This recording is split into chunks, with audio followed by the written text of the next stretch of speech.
సమూయేలు మొదటి సమూయేలు గ్రంథము 2వ 18 ఏముందంటే సమూయేలు ఏపోదు ధరించుకొని యెహోవాకు పరిచర్య చేయించున్నాడు. ఏపోదు ఆ దినంలో తూరిము ఉమ్మీము ఏపోదు ఇవన్నీ కూడా దేవుని చిత్తాన్ని కనుగొనడానికి. మనం చూస్తే ఎగ్జాంపుల్ మొదటి సమూయేలు 30వ దావీదు కోల్పోయినాడు. ఏడ్చిన శక్తి లేక బిగ్గరగా ఏడుస్తున్నాడు. ఆ టైంలో ఏపోదు తెమ్మని యాజకులు తెమ్మని ఏపోదు తీసుకొచ్చి దేవుని చిత్తము కనుకొని ముందుకు వెళ్ళి అద్భుతమైన విజయం పొంది సమకూర్పు చెందుతాడు. దావీదు సమస్తమును డేవిడ్ రికవర్ ఆల్. దావీదు సమస్తమును సంపాదించుకున్నాడు, సమస్తమును సమకూర్చుకున్నాయంట. కాబట్టి మనం ఒకటి ఏపోదు ధరించిన పరిచర్య అంటే దేవుని చిత్తము కలిగి పరిచర్య. రెండోది మనం చూస్తే దీనికి వివరించము, టైం అయిపోతుంది. యెషయా గ్రంథంలో 56వ అధ్యాయం 6వ వచనం. యెషయా గ్రంథం 56:6లో యెహోవాకు దాసులై ఆయన్ను ప్రేమించుచు పరిచర్య చేయువారులారా అంటే వీఆర్ ఆల్ గాడ్ సర్వెంట్స్ గా మనం చూస్తే సర్వెంట్స్ దాసులు. మనం చూస్తే నెంబర్ 2 దాసులుగా ఆయనకు దాసులు. ఆయన మన ప్రభు, మన యజమానుడు అండి. దేవుని దాసులముగా ఆయన్ను ప్రేమించుచు పరిచర్య చేయాలంట. అంటే దాసులుగా మనం తగ్గించుకుంటాం, దాసులుగా మన ప్రభు మనకు యజమానుడుగా, మనకు ఆయన గురువుగా ఉన్నాడు. కాబట్టి దేవుని దాసులను మనము ఆయన దగ్గర తగ్గించుకొని దేవుని దాసులమై ఆయన ప్రేమించుచు ఆయన పరిచర్య చేయడం రెండవది. మూడవది పరిశుద్ధ గ్రంథం చూస్తే దేవుని ఒక ఏబేలు గ్రంథం 1:13లో ఉంటుంది. బలిపీఠం మీద పరిచర్య చేయ యాజకులారా. ఎక్కడంటే పరిచర్య చేసేది బలిపీఠం దగ్గర. సాక్రిఫైస్ అంటే త్యాగముతో కూడింది. బలి అనేది సాక్రిఫైస్, త్యాగము. ప్రభు యేసుక్రీస్తు వారు కూడా ఆయన మనకు చెప్పేసి 5వ అధ్యాయం 2వ వచనంలో ఆయన మనకు బలిగాను అర్పణగాను అప్పగించుకున్నాడు, బలి అయిపోయినాడు.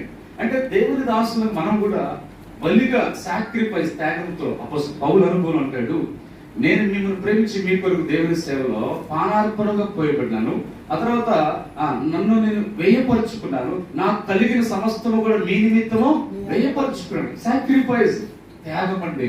కనుక అనేక దేవుని దాసులు, మిషనరీలు వారికి కలిగిన వాటిని, ఆస్తులు, ఆరోగ్యాలను, కొంతమంది తమ బిడ్డలను అనేకమైన కోల్పోయారు. త్యాగముతో కూడిన బలిపీఠం దగ్గరికి వచ్చినాము. బలిపీఠం దగ్గర ఇది పరిచర్య. మూడవది. నాలుగోది మనం చూస్తే దేవుని దాసులుగా అక్కడ బలిపీఠం దగ్గర 2:17లో ఉంటుందండి. ఏబేలు 2:17లో బలిపీఠం దగ్గర కన్నీరు విడుస్తూ యాజకులు పరిచయం చేస్తున్నారంట. అంటే కన్నీరు విడిచుచు మరి వారు యాజకత్వం సేవ చేస్తున్నారు, కన్నీరు విడుస్తూ. దైవజన్ భక్త్ సింగ్ గారి సంబంధంలో ఉండి ఆయన ఆపరేషన్ చేయబడింది. ఆపరేషన్ కుట్లు వేయబడింది. ఈ కుట్లు వేసిన సందర్భంలో ఆయన కుట్లు ఓడితేయలేదు. ఒక 2-3 కొద్ది దినాలు గడిచింది. ఆయన వచ్చేసి మందిరం దగ్గరికి వచ్చాడు. హాస్పిటల్ వచ్చిన తర్వాత ఎవరో ప్రార్థన చేద్దాం, ప్రార్థన కోరిక వస్తే ప్రార్థన చేద్దాం, నెక్స్ట్ ప్రే అని చెప్పేసి వెంటనే మోకరించి ప్రార్థన చేస్తుంటే ఆయన ఆ కుట్లు తెగిపోయి రక్తం కారిపోతాను. ఆ కుట్లు తెగిపోయి రక్తం కారుతున్న ఆయన ప్రార్థన మోకాళ్ళ మీద ప్రార్థన చేస్తూ వచ్చినాడు. చూడండి, దేవుని దాసు భక్త్ సింగ్ గారు ఆయన 98 సంవత్సరాల ప్రభు సేవలో, అంటే ఆయన లైఫ్ జీవితం 98 సంవత్సరాల ఆయుష్కాలం. ఆయన ఒక సందర్భంలో కూడా పక్కన సహోదరు చేయి పట్టి నడిపించంటే 95 సంవత్సరాల దాకా జీవించాడు. అలాగొచ్చి తులిపీడ రాగానే వెంటనే ఆయన మోకరించేవాడు. చూడండి పిల్లరా, అందుకే ఆయన రూములో మోకరించినప్పుడు గుంటలు పడినాయి. ఎక్కడ నుండి మీకు సహాయం అంటే మాకు పైనుండి సహాయం, అమెరికా నుంచి కాని సహాయం, పైనుండి సహాయం. ఎలా వస్తుందంటే ఈ మోకాలు గుంటలు వాటి నుంచే. కనుక వాటి అంటే ప్రార్థన జీవితం ద్వారా. కనుక యాజకులు ఏడ్చుతూ కన్నీళ్లతో, అంటే సాక్రిఫైస్, త్యాగముతో, మనము భారముతో, కన్నీటితో మనం చేసే ప్రార్థన ద్వారా పరిచర్య అది ఫలవంతంగా దేవుడు కార్యనిర్వహిస్తాడు. మనం పరిశుద్ధంగా చూస్తే 4 చూస్తాము. దయచేసి ఇక్కడ అపోస్తలుల కార్యములు 6వ అధ్యాయం 4లో ఉంటది. అపోస్తలుల కార్యములు 6వ అధ్యాయం 4వ వచనంలో వారు పరిచర్య చేసినప్పుడు మేమైతే భోజన విషయం, పాన విషయం కాదు కానీ మా అపోస్తలులు అంటారు, ప్రార్థన ఎందును వాక్యమందు నీ పరిచర్యలు మేము ఎడతెగక ఎందుమో. కాబట్టి ప్రార్థన ఎందు కదండి, వాక్య పరిచర్య ఎందు దేవుని దాసులు మనము ప్రార్థనలో ఎడతెగక, వాక్యములో మనము ఎడతెగక. ప్రార్థన అనేది దేవుని శక్తిని మనం పొందుకోవడానికి, దేవుని కార్యాలు.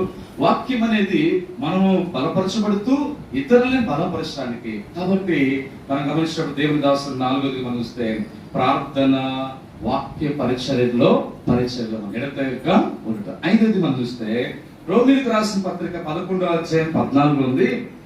మేము పరిచర్య కొందరినైనా రక్షింపవలనని పరిచర్య. అపోస్తలుడు పౌలు అంటాడు రోమాలో ఉన్న సంఘానికి రాస్తూ, అంటే ఎందుకు ఈ పరిచర్య చేస్తున్నాడు? ఎలా చేస్తున్నాడు?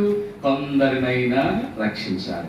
నా దేహ సంబంధమైన వారికి. ఆయన చూస్తే మరి ఆయన యూదుడు, అంటే ఇశ్రాయేల్ గోత్ర సమస్య బెన్యామీను గోత్రానికి పౌలు గారు, అంటే తన గోత్రం, అంటే యూదులు దేవుని ప్రజలందరూ రక్షించబడాలి. తర్వాత ఇశ్రాయేలు అన్ని జనులు అనేకులు రక్షించబడాలి. ఆయన పరిచర్య ద్వారా అనేకులు రక్షించబడాలనే ఒక ఉద్దేశంతో పరిచర్య చేస్తున్నాడు. దేవుని దాసులంగా మనము కూడా పరిచర్యలో అనేక ప్రజలు రక్షించబడాలి. మన తోటి వారు, మన రక్త సంబంధాలు, మన ఇరుగు పొరుగు వారు, మన గ్రామస్తులు అనేకులు రక్షించబడాలనే ఈ పరిచర్య. యేసు ప్రభు వచ్చిన ఉద్దేశం కూడా అదే. చివరిగా మనం చూస్తే 6వదిగా మనం చూస్తే అపోస్తలుల కార్యములోనే 21:19 రాయబడిందండి. దేవుడు కార్యములు జరిగించే పరిచర్యగా ఉండాలి. వారి మధ్యలో పరిచర్య చేసినప్పుడు అక్కడ దేవుడు కార్యాలు జరిగించినాడంట. అంటే పరిచర్య ఎలాంటి పరిచర్య? ఇది దేవుని కార్యాలు జరిగించే పరిచర్య. కాబట్టి మనం పరిచర్య చేసి మంచిది. ఆ పరిచర్య ద్వారా ప్రభువు కార్యాలు జరిగించాలి. దేవుడు కార్యాలు జరిగించే అది అనుభవంగా అలా ఉన్నట్లుగా ప్రభు కార్యాలు చేయనట్లుగా దేవుని విధానంలో మనము పరిచరించాలి. చివరి మాట 7వదిగా మనం చూస్తే దైవ గ్రంథంలో కొలస్సీ 4:17 రాబడిందండి. అప్పగింపబడిన పరిచర్య నెరవేర్చుటకు మనము జాగ్రత్త పడాలి. అప్పగించబడిన పరిచర్య మనం ముందు చెప్పుకున్నాం, దేవుడు అప్పగించిన పరిచర్య. ఈ అప్పగించబడిన పరిచర్యను మనం